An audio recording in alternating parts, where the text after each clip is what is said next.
saya akan membahas chapter 12, Documentation and Reporting. Manajemen hasil penelitian adalah salah satu aspek paling penting dari pengujian penetrasi. Merekam setiap input dan keluaran dari alat pengujian backtrack dan memverifikasi hasil tes individu sebelum disajikan, misalnya ke ABC Company, adalah kunci menuju sukses dan solid profesionalisme. Praktik ini jauh penting dari sudut pandang etika dan memberikan pandangan yang terbuka untuk memahami pengalaman penetrasi tester dengan evaluasi keamanan sasaran. Dokumentasi, pembuatan laporan, dan presentasi adalah beberapa banyak daerah inti yang harus ditangani secara sistematis, terstruktur, dan konsisten.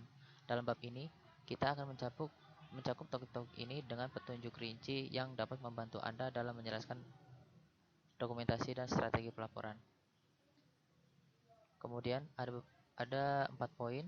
Poin yang pertama, hasil verifikasi mendefinisikan praktek agar membersihkan hasil yang palsu dari catatan yang ada yang telah dikumpulkan selama simulasi serangan proses.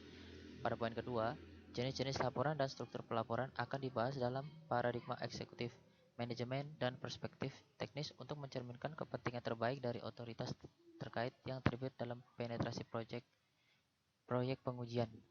Pada poin ketiga, bagian presentasi memberikan tips umum dan pedoman yang mungkin membantu dalam memahami audiens dan pengujian informasi. Pada poin keempat, pasang prosedur pengujian, langkah-langkah perbaikan, dan rekomendasi yang termasuk sebagai bagian dari laporan dan digunakan untuk menasehati tim perbaikan dalam organisasi terkait. Jenis latihan cukup menantang dan membutuhkan pengetahuan yang mendalam dari target infrastruktur dalam pertimbangan keamanan. Semua bagian ini memberikan dasar yang kuat untuk mempersiapkan dokumentasi, pelaporan, dan presentasi.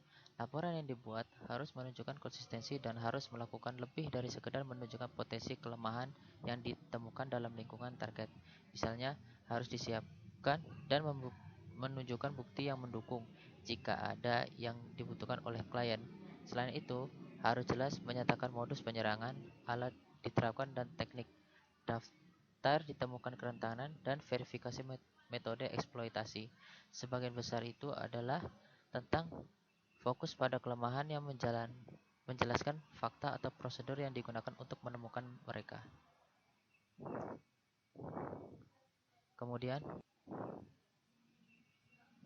Kemudian documentation and result verification. Membuat catatan dari hasil proses melalui alat penyidik manual dan otomatis selalu membutuhkan sejumlah verifikasi besar sebelum diberikan ke klien. Ini adalah tugas penting dalam hal reputasi dan integritas. Dari beberapa pengalaman, banyak situasi di mana orang hanya menjalankan dan mengambil hasil dan langsung diberikan kepada klien.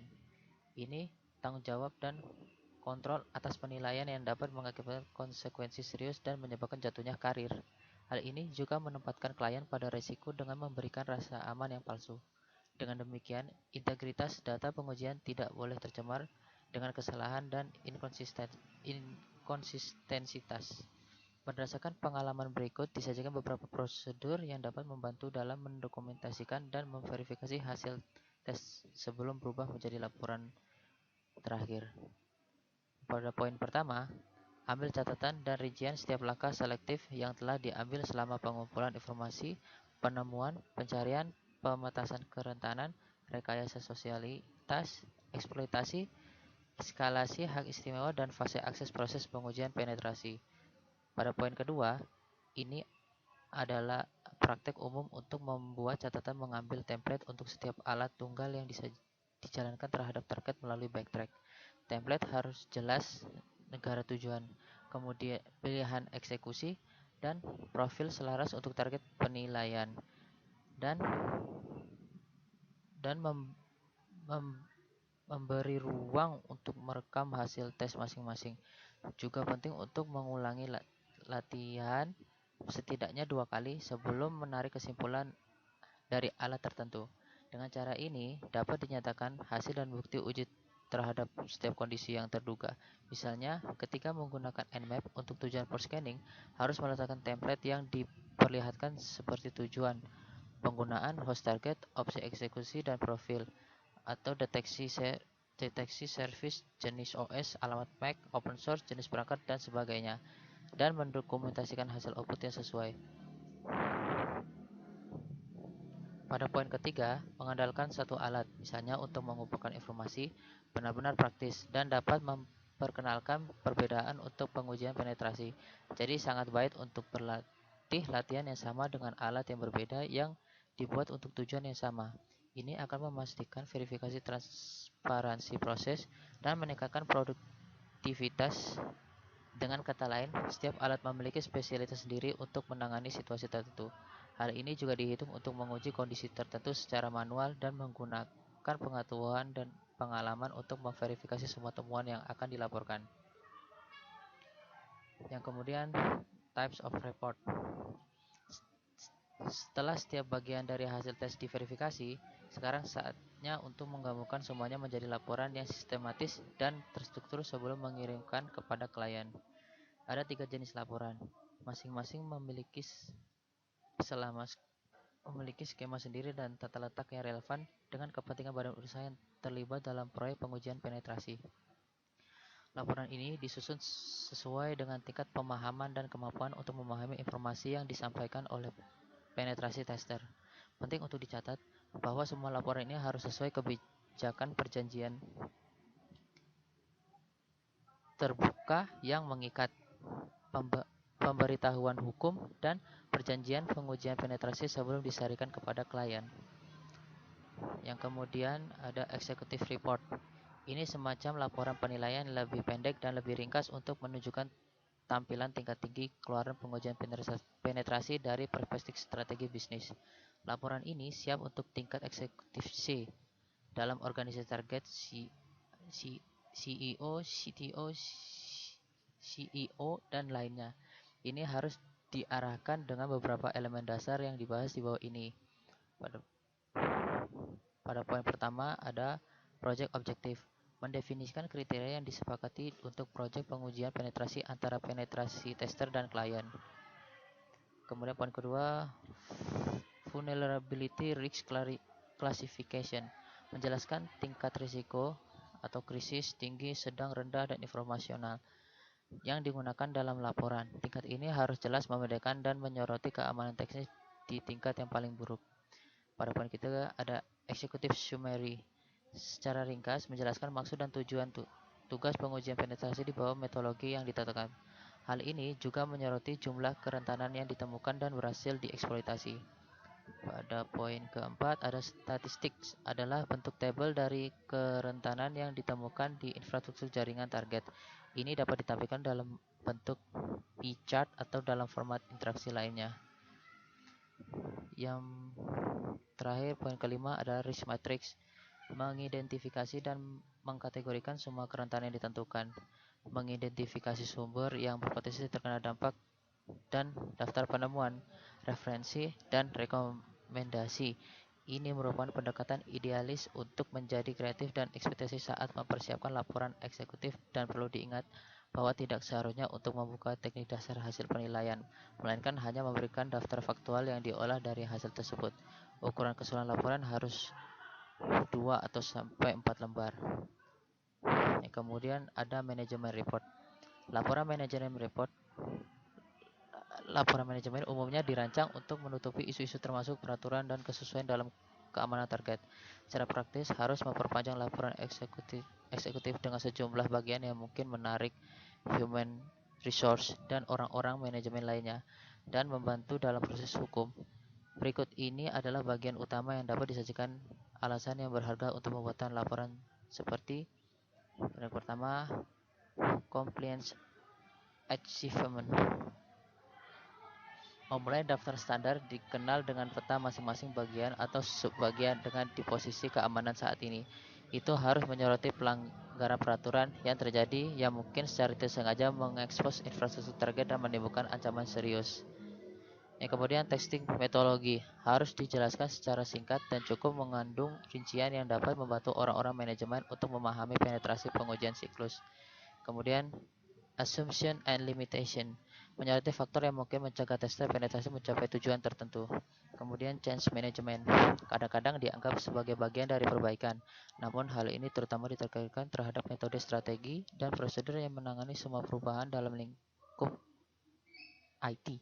Saran dan rekomendasi yang berevolusi dari penilaian keamanan harus tetap berkonsisten dengan prosedur perubahan untuk meminimalkan dampak dari peristiwa tak terduga atas layanan.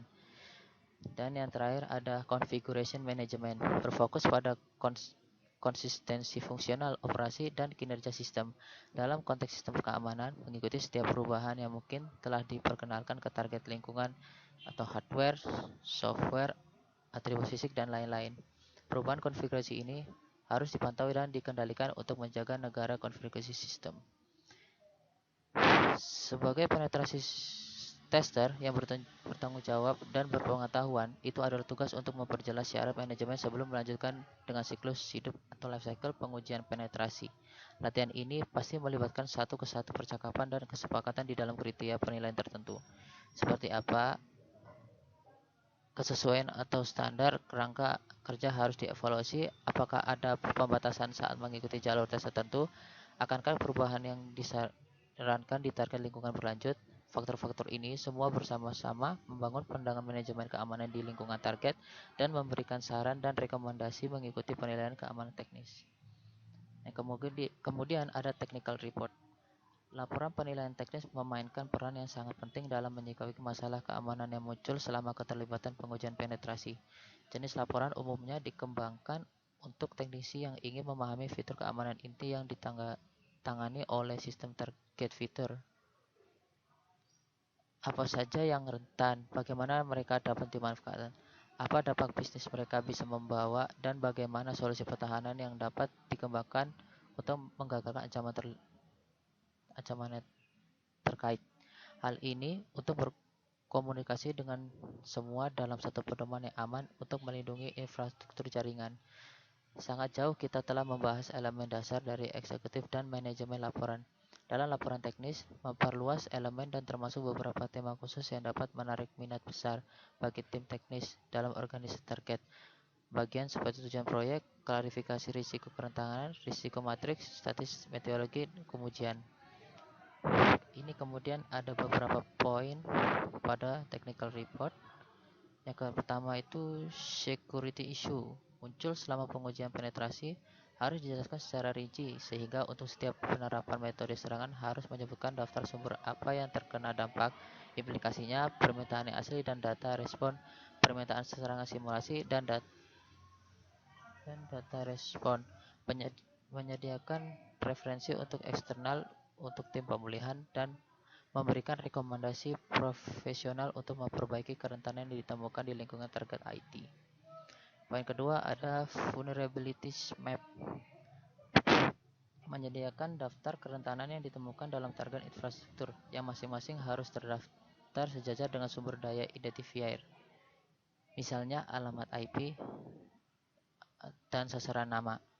Poin ketiga, exploit map, menyediakan daftar yang berhasil diperiksa dan dieksploitasi yang diverifikasi yang bekerja terhadap target. Hal ini juga penting untuk menyebutkan apakah yang mengeksploitasi adalah swasta atau publik. Pada poin terakhir, ada best practice, menekankan desain yang lebih baik, pelaksanaan dan operasional prosedur keamanan target yang mungkin kurang, misalnya dalam lingkungan perusahaan besar. Menyebarkan keamanan bisa menguntungkan untuk mengurangi jumlah ancaman sebelum membuat jalan ke jaringan perusahaan. Solusi tersebut sangat berguna dan tidak memerlukan keterlibatan teknis dengan sistem produksi atau kode legasi. Secara umum, laporan teknis adalah salah satu yang membawa realitas yang maju ke anggota asosiatif organisasi yang bersangkutan, karena menggabungkan kekuasaan untuk mewakili orientasi yang mendalam dari keamanan, memainkan peran penting dalam proses manajemen risiko. Sekian dari penjelasan saya, maaf kalau ada kekurangan. Wassalamualaikum warahmatullahi wabarakatuh.